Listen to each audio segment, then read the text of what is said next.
He's Trump's man for South Asia. He's Trump's man Friday for India. US Ambassador Sergio Gor, who arrived a couple of days ago, takes charge in New Delhi on Monday with his speech. Have a look.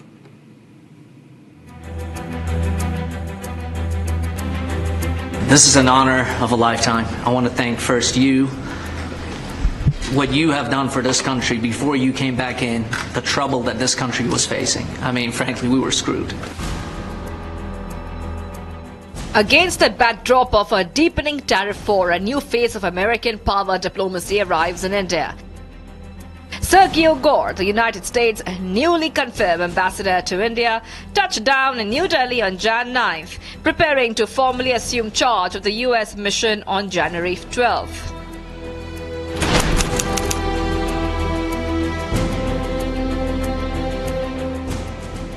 A 38-year-old Sergio Gor brings something rare to South Bloc diplomacy: direct access to President Donald Trump. A former White House presidential personnel director, Gor was handpicked by Trump and confirmed by the US Senate, signaling Washington's intent to keep India firmly on the president's radar. Senator, I share those concerns with you. With that said, the Indians have been on our side on various issues within BRICS, including several individuals in BRICS, Brazil, China, have pushed for years to move away from the US dollar. India has been the stopgap for that. India is much more willing and open to engage with us than with some of those other individuals that are in BRICS.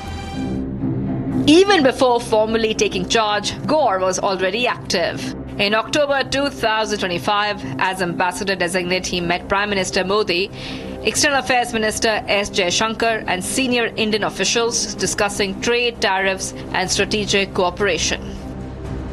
The U.S. values its relationship with India, and under the strong leadership of President Donald J. Trump and Prime Minister Modi, I'm optimistic about the days ahead for both of our nations. President Trump considers Prime Minister Modi a great and personal friend. In fact, just before I left for New Delhi, they had an incredible phone call, and that is something that will continue over the weeks and months ahead. Once again, it's an honor to serve as President Donald Trump's ambassador to India, and I look forward to this very important relationship and continuing to grow and deepen the relationship between our two nations. That visit was widely seen as an early attempt to reset strained ties. India and the US are set to have a renewed momentum to their ties amid a trade deal that they are negotiating. President Trump's key pointsman and now US's new ambassador to India, Sergio Gor, has arrived in India, and the expectation is that now there is a direct hotline that President Trump has to New Delhi through Sergio Gor. Sergio Gor is a trusted aide of President Trump, has been one of the key Trump whisperers as it's regarded here in White House, and also has had I would say, great relationship with the Indian leadership as well. So my sense is that it should be viewed as a positive step, because you need somebody in New Delhi who can convey India's genuine concerns to Washington, D.C. and to President Trump. As you know, that President Trump all along has spoken about his personal relationship with Prime Minister Modi. And my sense is that this should be leveraged by the establishment here in Delhi and both in DC, because now you have somebody who can convey a correct perception of this partnership to make sure that there is no scope of misunderstanding or lack of trust, because it's very important. On arrival, Gor struck an upbeat tone, calling India a land of incredible opportunities for both nations, but the optimism masks a tense diplomatic moment. The timing of Sergio Gor's appointment now could not be more critical. Tariffs have escalated, trade talks have slowed, and rhetoric on both sides has hardened, even as a broader strategic partnership remains intact. The Trump administration has imposed steep tariffs on select Indian goods, with duties rising as high as 50%. In Washington, proposed legislation has even floated penalties up to 500% on imports from countries buying Russian oil, a move with direct implications for India.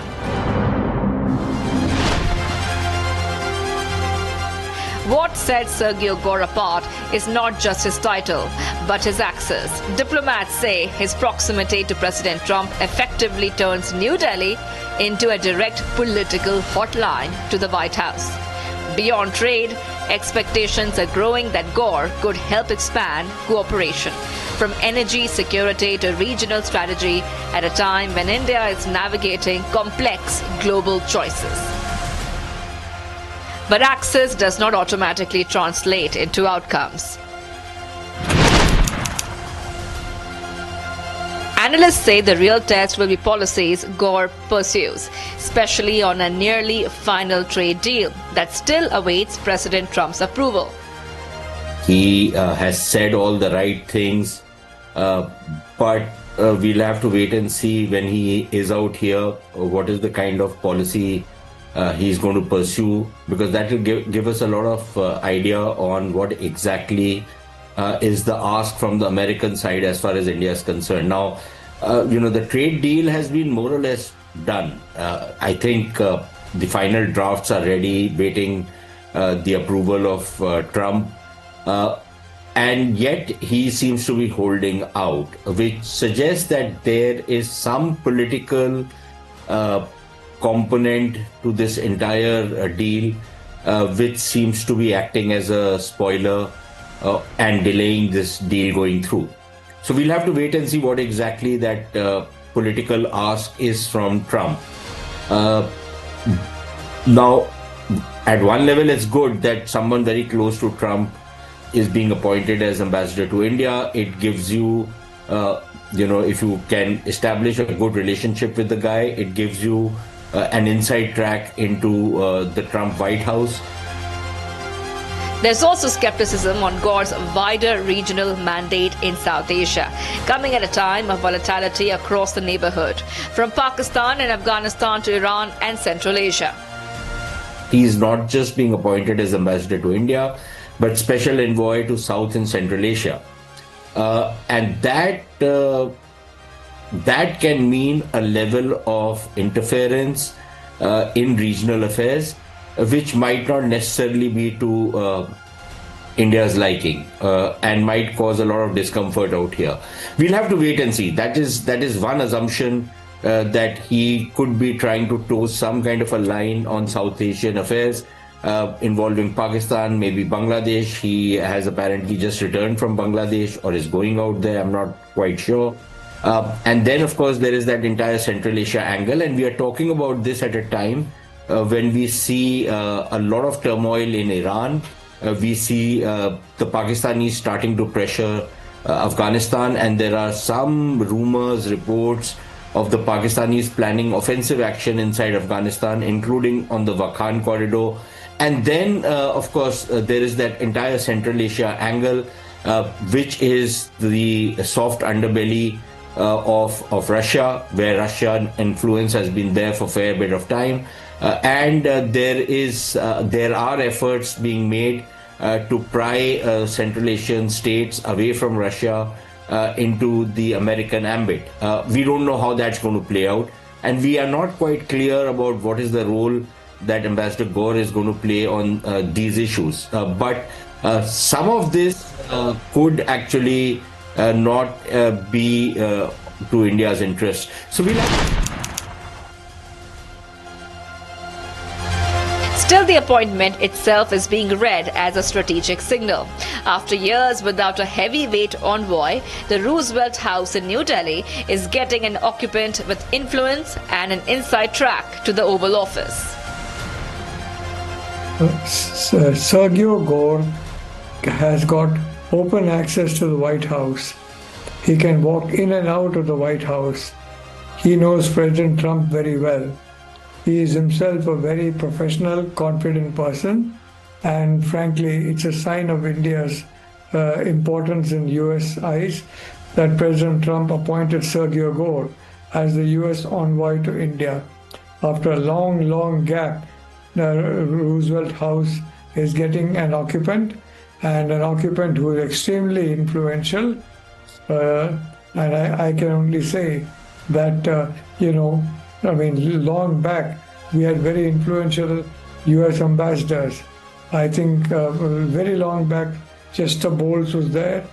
He was very influential there back in the White House, because an ambassador is useful only as long as got open access to the White House. If he has to go to the